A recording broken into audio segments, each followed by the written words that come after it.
Hello, everybody. Scott Golden here with the Pro Wrestling Logic YouTube channel and the Dynamite review for the 20th of July 2022. And obviously, Dynamite continues to be a very, polarizing show for some.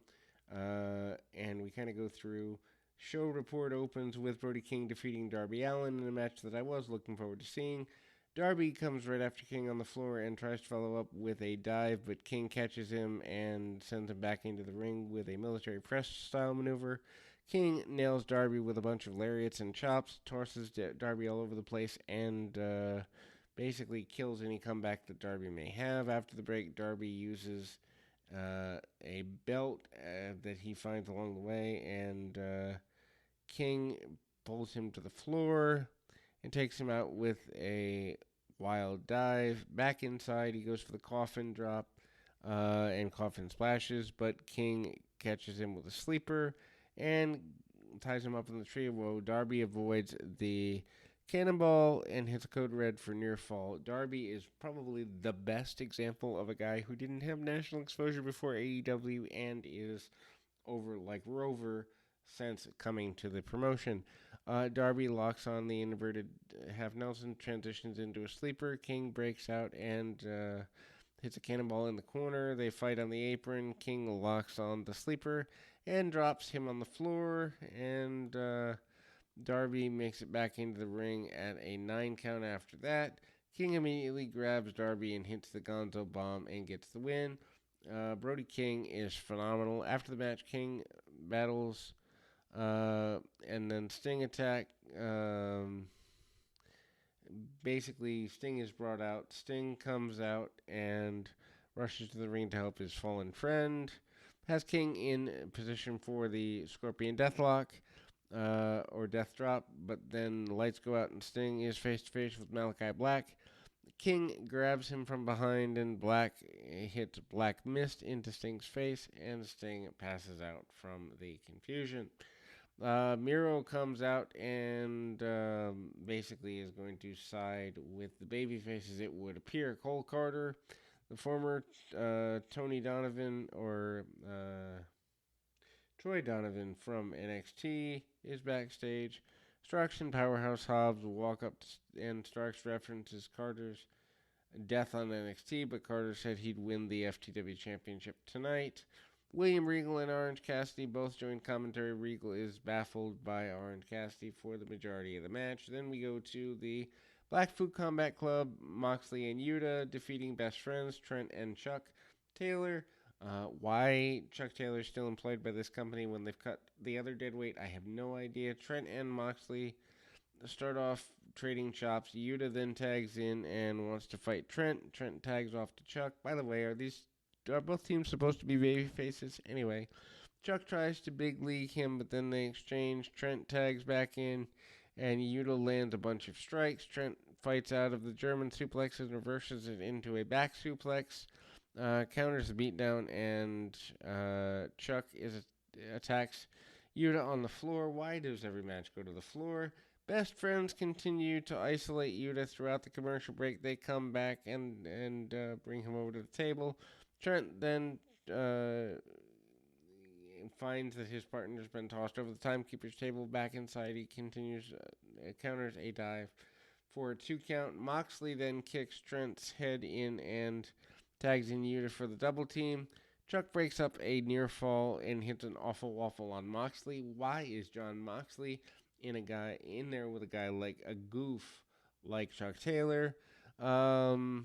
Beretta hits his own on Yuta and then gets a good near fall. Best friends go for strong zero, but Yuta fights out and hits a German. Trent comes back with the crunchy, but Moxley breaks it up with the Regal knee and hits the last second. Trent then prevents Yuta from tagging in Moxley. Chuck then tags in, but runs right into a jumping guillotine from Yuta. Moxley then takes out Trent, but Chuck fights out for the guillotine with a suplex. Moxley surprises Chuck with a pinning predicament for a win. Video package hyping Gresham and Claudio Castagnoli for the ROH World Championship at the pay-per-view this coming weekend. Clumpy, the Shrek Week mascot, shows up at the commentary desk. Excalibur announced the Fight for the Fallen partner this year would be the one that focuses on ocean health and marine life. Swerve in Our Glory, a.k.a. Strickland and Keith Lee, out with a tag team celebration. Shivani's in the ring. He introduces Swerve and Lee. Swerve points out Kevin Gates in the audience. He's some sort of rapper, supposedly. Lee then thanks the fans and helps him reach the point they're at. Mark Sterling comes out when Tony Nese interrupts. Why is Tony Nese on national television when so many other people aren't? Anyway, Sterling said they got lucky and they got their petition trying to get Swerve fired. Sterling then offers petition to Gates in the front row, saying that he looks like young M.A. Gates refuses Sterling and says his music is not great. Gates then gets in his face. Nese gets in between Gates and Sterling. And then Nese goes for a punch with Swerve. And they slap Sterling's face, ending things. This is just a waste of time, especially on a national program.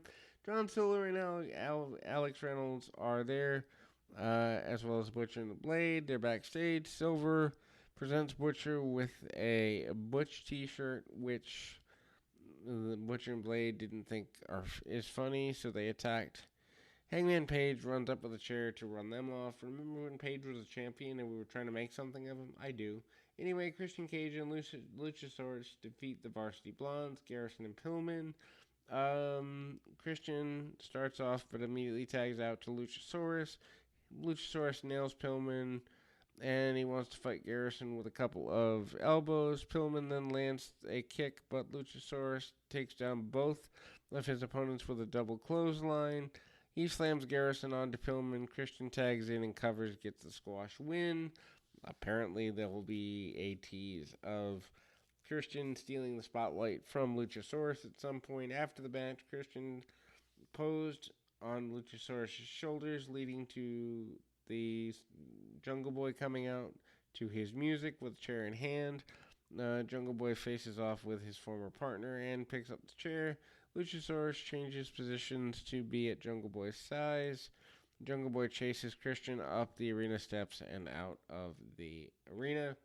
And then we go to the Gun Club being backstage, deciding that the Acclaims match challenge last week, or declining it. And Austin said he wants Max Caster one-on-one and a rap battle winner getting to pick the stipulations for their eventual match. What a stupid idea. FTW Championship, Ricky Starks with Powerhouse Hobbs defeating Cole Carter. Why is a NXT guy getting national TV time with someone as gifted as Starks in his first match? Don't know. Anyway, Starks dominates from the start. Basically, Carter gets boozed because of where he's just come from. Takes control after commercial. Rising knee from Carter gets a near fall. He avoids a spear and hits a TKO before climbing the ropes. Starks avoids a 450 splash. Starks then hits a spear for the win. After the match, Starks said that he had more in the tank, so he welcomes another challenge. Danhausen comes out and accepts. Starks said it wouldn't happen tonight, but it would next week. Danhausen getting a championship shot makes me happy. Chris Statlander, Athena, and Willow Nightingale are backstage. Statlander's out with a tag match tonight and said that it's Stookie Hathaway's request. Athena teased going against the TBS champions and for the championship, and eventually Willow gets everyone on the same page. Hoorah. FTR promo, Tony Schiavone introduces them, and he gets a great reaction. Cash talks about FTR going to war with the Briscoes at Supercard of Honor. He respects the Briscoes, but still thinks they're not going to take away what they worked for in the ROH Tag Championships. Dax tells a story of how a little girl was found to have a hole in her heart 3 years later. the hole was closed. He said the girl worked her tail off to get better, and that little girl is Dax's daughter. If she can work that hard, he can work that hard. Dax needs to bring home the championships and the legacy she can be proud of. On Saturday, Dax will fight like an 8-year-old girl. Top guy's out. Not quite sure that fight like an 8-year-old girl is the line he wanted there, but it's sentimental and it works. Anyhow, Jay Lethal, Sanjay Dutt, and Satnam Singh begins to hit their backstage stuff. Lethal complains about Samoa Joe not coming to work and defending the ROH Television Championship. So Christopher Daniels walks up and said he'd show up to fight on Rampage, and obviously Lethal accepts. There is a rapper that comes out with Jade Cargill. Cargill and Kiera Hogan with Strictly Hathaway defeat Athena and Willow Nightingale. Obviously, they have very little for Athena, but I'm not surprised by that. Hogan and Athena have a decent enough exchange in the beginning. Willow tags in and hits a cross body for a near fall. Knee from Jade on the outside distracts Athena, but then they go right at it. Willow then recovers, allowing Willow to hit a double blockbuster on the floor. Athena then takes out the opponents with a crossbody to the outside and hits a break. During the commercial, Jade and Hogan take control and beat down Athena.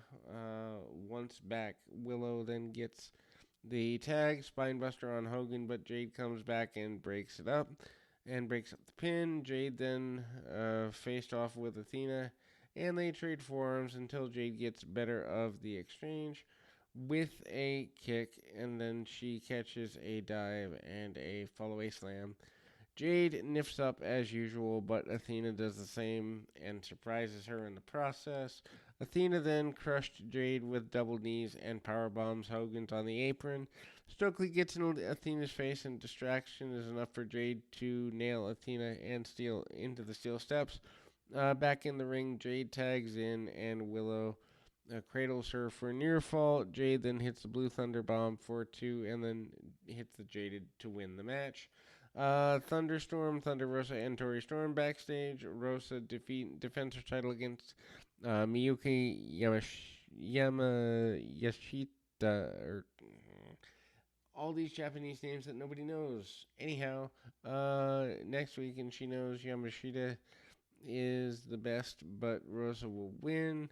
Britt Baker and Jamie Hayter walk up. Baker is tired of Rosa's promos, and she said they'd be on Rampage. AEW Rampage lineup: Hangman Page and John Silver versus Butcher and Blade, Lee Moriarty, Dante Martin, Britt Baker, Jamie Hayter in action. Rap Battle: Max Caster, Austin Gunn, and Jay Lethal and Christopher Daniels. That's an awful lot to fit into an hour. Anyway, the ROH Death by Dishonor pay-per-view, 723. Pure Championship, Wheeler Yuta, Daniel Garcia. ROH Women's Championship, Mercedes Martinez, Serena Deeb. ROH Tag Team Championships, 2 out of 3 falls, FTR and Briscoes. Willow Nightingale and Allison Kay. ROH Television Championship, Joe and Jay Lethal. ROH Six-Man Tag Team Champions, Righteous, Benson, Bateman, and Dutch versus Castle and the Boys, and ROH World Championship, Gresham and Castagnoli. Dynamite Fight for the Fallen on 727.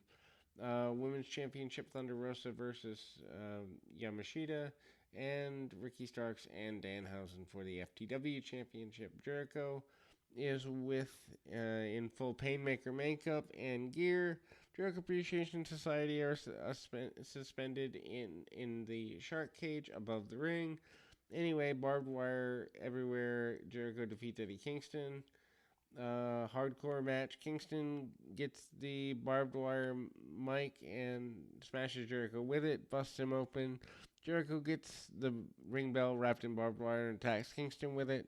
Back inside, Kingston nails Jericho and sends him into the ropes and whacks him with a barbed wire chair. Jericho established the upper hand and sends Kingston into a barbed wire table. Notice the barbed wire is a pretty big deal here.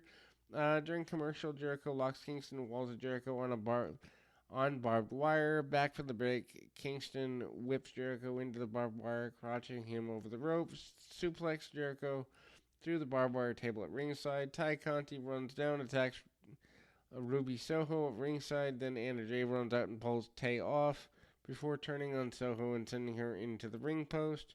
Jay grabs the controls and lowers the shark cage, allowing Jericho Appreciation Society running and beat down Kingston. Kingston apparently has no friends, or it took them a minute anyway. John Moxley, Ortiz, and Claudio Castagnoli finally do run out, running off the Jericho Appreciation Society. Kingston hits an exploder suplex through a barbed wire table for near fall. Jericho hits the Desperation Codebreaker for near fall.